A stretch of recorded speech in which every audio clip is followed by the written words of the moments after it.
One arrow was shot at the far left side of the group, and another at the far right side. This wasn't random. The hunter who was hit by an arrow was a man in his 30s. He had recently become a C-rank adventurer, except for Songjie. He was the weakest among them. The other arrow aimed at Songjie too.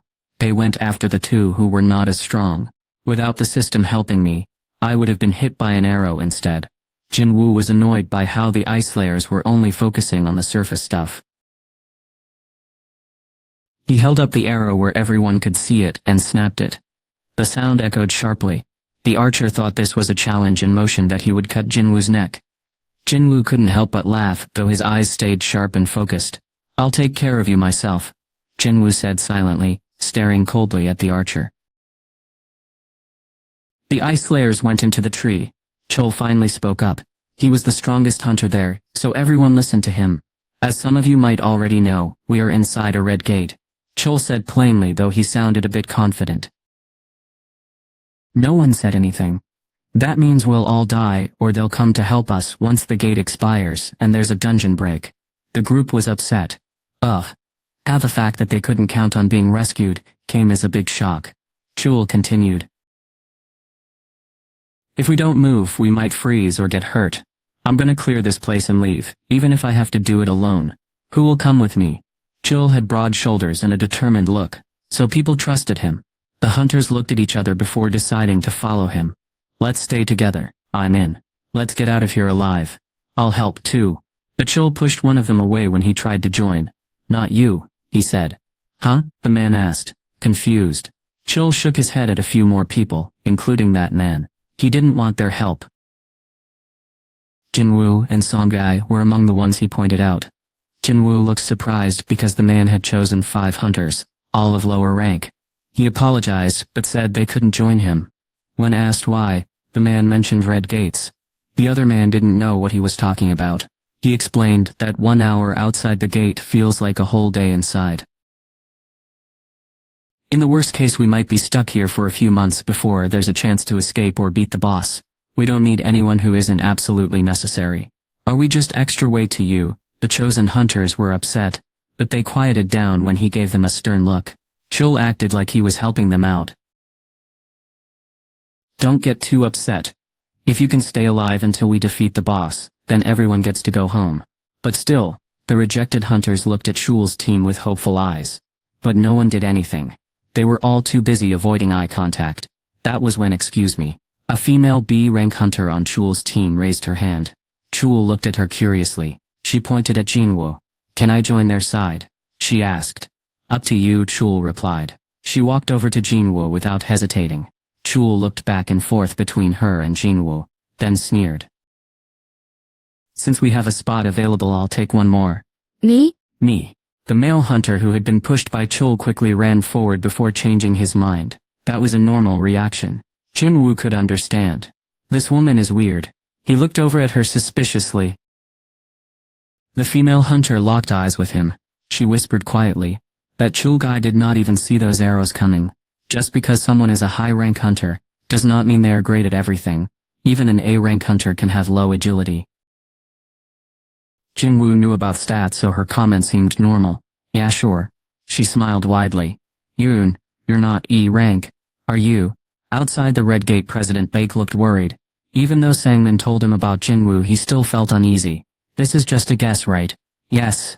That's right, sir," Sangmin agreed. Nothing had been proven about Jinwoo. If the president met Hunter Sung in person, he would understand. There was something different about Jinwoo. Sangmin felt frustrated because he couldn't explain himself. Yoonho turned back to the gate. "Then we only have Chul to rely on just then. This shouldn't be a problem for Chul." Another person joined their group. All three turned toward the newcomer. It was Sung Chanju, the manager of the first administration team. He spoke confidently. "I've trained Hunter Kim well for every situation. Usually the second administration team handles training new hunters, but the first administration team is responsible for training high-ranking awakened beings." Those chosen for the special team took a different path. Sung Chen seemed confident, and the president looked a bit more relaxed. "How did Chul do?" "Very well, sir. His fighting skills were as good as anyone in the team." "Really?" Yoonho smiled again. Chul was a top-ranked hunter, and really stood out. Maybe he could lead the B-rank hunters and finish the dungeon. They knew some C-rank hunters might get hurt, but keeping the top hunters safe was key for the White Tiger Guild. Luckily Chul seemed to be one of the strongest. Hope returned when all seemed lost. Sung Chen calmed the president down, and then looked at Sangmin with a questioning expression. You were saying something about an E-rank hunter who might have come back. He laughed in disbelief. Our guy Chul is way more trustworthy than some hunter we can't even count on. Sangmin gritted his teeth at the disrespect, but stayed calm. We'll see who's right in the end. All four men turned to look at the red gate where their hunters were being held. Woo, the deep red color of the gate looked especially scary today. You're not really E-rank, are you? It was a bold question. Jinwoo replied. Then let me ask you something too. Sure. He glanced over at Chul and the hunters standing with him. They were talking about their plan before heading out. How are you guys so calm when things are this serious? Jinwoo asked. This is what we've been trained for. One of them replied. The first thing they teach us is to be ready for anything. Anything can happen in a place like this. Jinwoo knew that better than anyone. We've all prepared well for this, another said with confidence. He was being trained for the White Tiger's special team. Their training helped control their fear. Jinwoo thought this was crazy, and realized they were no different from Songyi. She said they were ready, but were they really? They could talk about their training all they wanted, but they had no idea how scary dungeons really were. Just knowing about something is not the same as living through it. A dungeon could rattle your courage and a tiny crack could make everything come crashing down. Building a wall takes time, but breaking it down happens fast. Jinwoo could tell what would happen to Chul's team. They looked strong on the outside, but were still new to this. You didn't answer me, said the woman. What are you talking about? Jinwoo asked her. I asked if you were an E rank. She was more determined than he expected. Why do I have to answer you? He asked plainly. In her mind, Heejin Park saw this as a win. She had been through enough to understand what his reaction meant. He was confident. I knew I wasn't imagining things. And there was another reason she was sure about him. Heejin trained with the White Tiger Guild, where she saw how top hunters moved. But Jinwoo was different. His hand moved so fast, she could barely see what happened. Heejin was a strong athlete, and a combat hunter. But even she struggled to keep up. Her eyes lit up amazed by what she saw. This guy must be at least an F rank. She thought maybe even higher. She asked again, hoping to get the answer she wanted. Come on, can't you please just tell me? It's none of your business. Jinwoo turned away. He was tired of all the questions. Then Chul came over. Chul and Jinwoo looked at each other. We're going down that path, Chul said. His voice was deep and rough, so he sounded tough. No matter what he meant, it didn't sound like he was just telling them his team's plan. He looked at Jinwoo, with an expression that seemed to ask what he planned to do. There was also a hidden warning not to follow them. Jinwoo glanced around before turning back to him. We will head into the forest. The other man nodded briefly. Good luck. Jinwoo knew it was Chul's team. That might need luck, but he kept that thought to himself. You too. Jinwoo's group then started walking toward the forest. As soon as they were out of sight, Chul started laughing hard. That's crazy. What do you mean? Look over there. Chul pointed to the trees. Everywhere he gestured there were deep scratches on the trunks, clearly made by a large creature. Those can't be bears. Ice bears. Among magical creatures, bear-like ones are especially dangerous. Those claw marks were their way of marking territory. The hunters on Chul's team shook their heads. Teskthursk. They would have been better off waiting for us here. The E-rank hunter just led innocent people to their deaths. Is he even properly trained? Chul laughed scornfully in the direction of the woods. What can you expect from an E-rank hunter? Wait a minute. His smile quickly vanished. Most of them were key-ranked, with one B-ranked hunter in their group. So why did Chul think Jinwoo was the leader? He hadn't found anything strange about it until then. He brushed it off. So what? Jinwoo was in a tough spot anyway. He should focus on saving himself instead of worrying about people who couldn't survive. It was sad when anyone died, but shouldn't the living keep going? Chul yelled at his group. Let's go. Jinwoo started walking, but Heejin stepped in front of him. What are you doing? She asked. Are you crazy? Jinwoo crossed his arms and gave her a look that showed he wasn't impressed. She seemed to understand the hint and said nothing more. Heejin pointed at a nearby tree. Do you see that? He asked. There were big scratch marks carved into the trunk. He kept pointing to other trees too. Almost every tree had scratches or damage. These are all signs of bears marking this area as their territory, he said. This forest is full of magical creatures like these bears. Dogs and monkeys aren't as strong as tigers or lions. Magic beasts worked in a similar way. Tiger or lion type magic beasts were stronger than dog or monkey type ones. What about bears? Bears, especially polar bears, were among the strongest meat-eating animals around. Jinwoo's team had walked right into the territory of magic beasts that reminded them of that terrifying animal. No wonder she was so upset. We need to go back now, before those magic beasts come after us. Jinwoo clicked his tongue. Heejin had expected him to get angry, be shocked, or maybe even agree with her. But instead he looked at her like she was crazy. Why? Why is he staring at me like that? Heejin's face turned red from embarrassment. What? Her voice got louder again. Jinwoo sighed before explaining. It's hard to find a tree without marks, which means there are more than 1 or 2 ice bears here. That's why we need to go bay. That's why we're going into the forest. What? Heejin looked confused. She still didn't understand. Jinwoo had no choice but to explain it clearly. As we walk through the woods, all we need to worry about are ice bears. Oh, she finally understood what he was saying. If there are a lot of ice bears around, it means there aren't any stronger predators in this forest. That also means we don't have to worry about running into more dangerous magic beasts. Why didn't I think of that? She felt embarrassed for overreacting. Her face and neck reddened and she looked down. Jinwoo said nothing, though he clearly didn't agree. What makes dungeons really scary is that you never know what will happen. After all, no one can get ready for a surprise attack. But here they knew exactly what they were up against. Big bear-like magical creatures. He wasn't sure how strong ice bears were, but he knew they weren't as tough as those elves they had fought before. The elves wore bearskin clothes. He chose the forest for that reason. Jinwoo planned to gain experience and get stronger while watching both Chul's team and the ice slayers. He thought this was the safest plan. Something caught his eye. Why is your face so red? Heejin's face was very red. She could barely lift her head to whisper. Because I'm cold, Jinwoo sighed deeply before ordering warm jackets and boots from the shop. Item warm fur jacket price 10 gold. This jacket keeps you warm when worn. Item warm boots price 10 gold. These boots keep your feet warm when worn. The jacket and boots each cost 10 gold. Unlike special items that give bonuses or penalties, these were simple and affordable. Compared to how much gold Jinwoo had, they were very cheap. Balance 43, 1930. Gold. Even though he didn't want to spend his gold on such things, Jinwoo bought the items anyway. Since he couldn't tell them apart, he bought enough for all 5 members of the group and spent 100 gold. 5 coats and 5 pairs of boots appeared at Jinwoo's feet. Everyone except him looked like their eyes would pop out of their heads. Whoa! What? Space magic. Heejin was so shocked that she sat up straight. Jinwoo said coolly, help yourself. As he reached for the nearest fur jacket, Songi quickly grabbed his arm. They looked at each other, and finally Songi spoke up.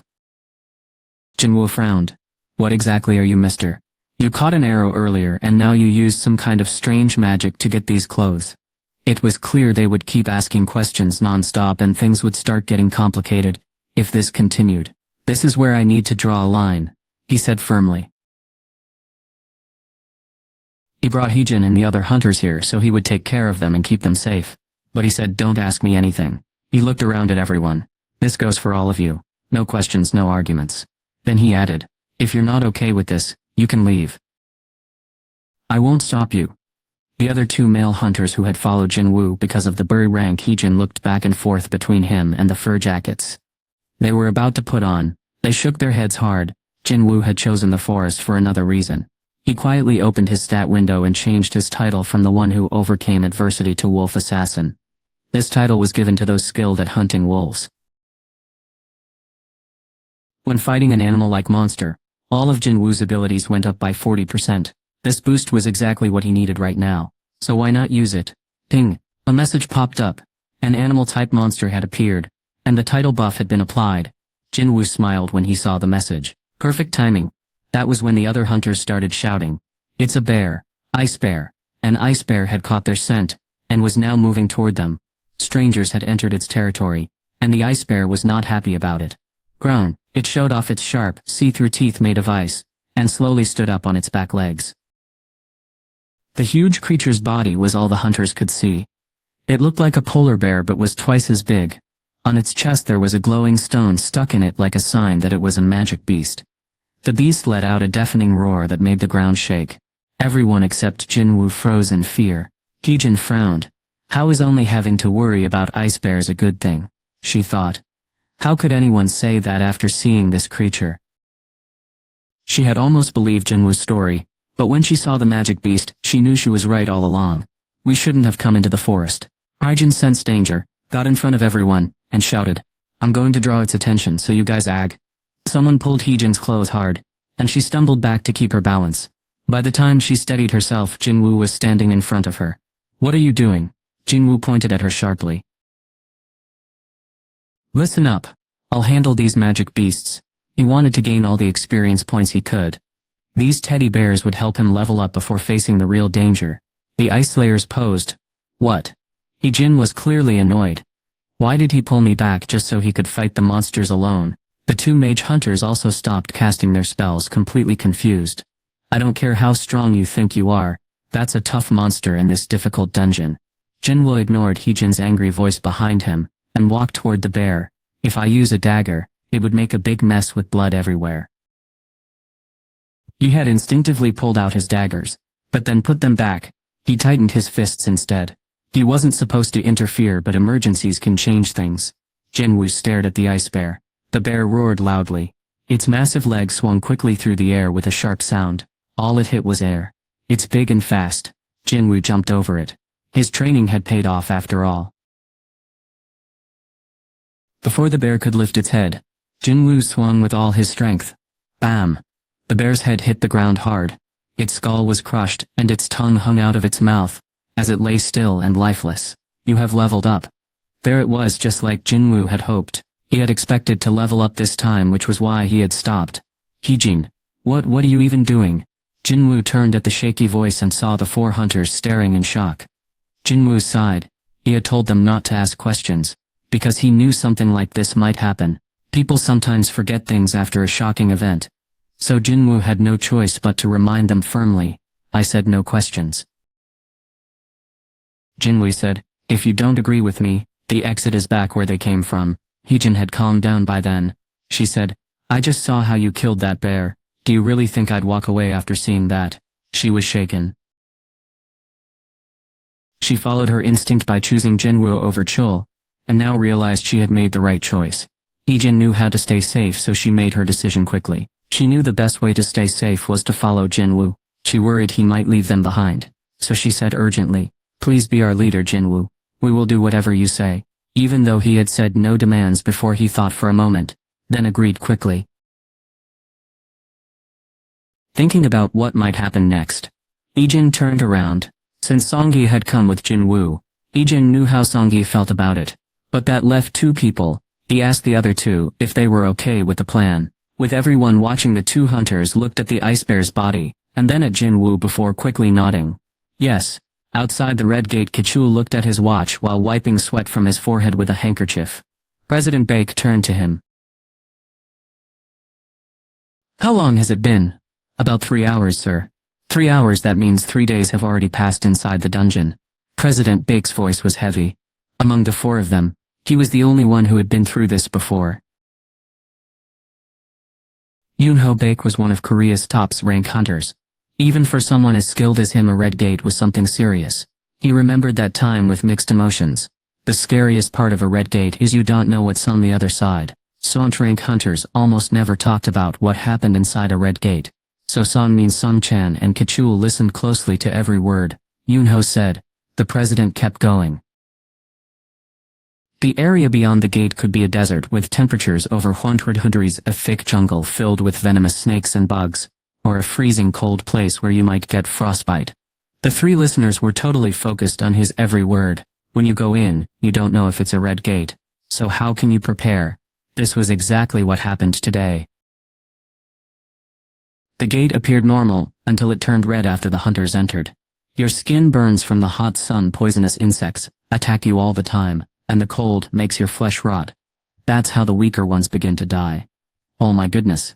Kachul whispered in shock, and in that harsh place you have to fight magical creatures. Just listening to Yuno made the others feel hopeless. But he had more to say.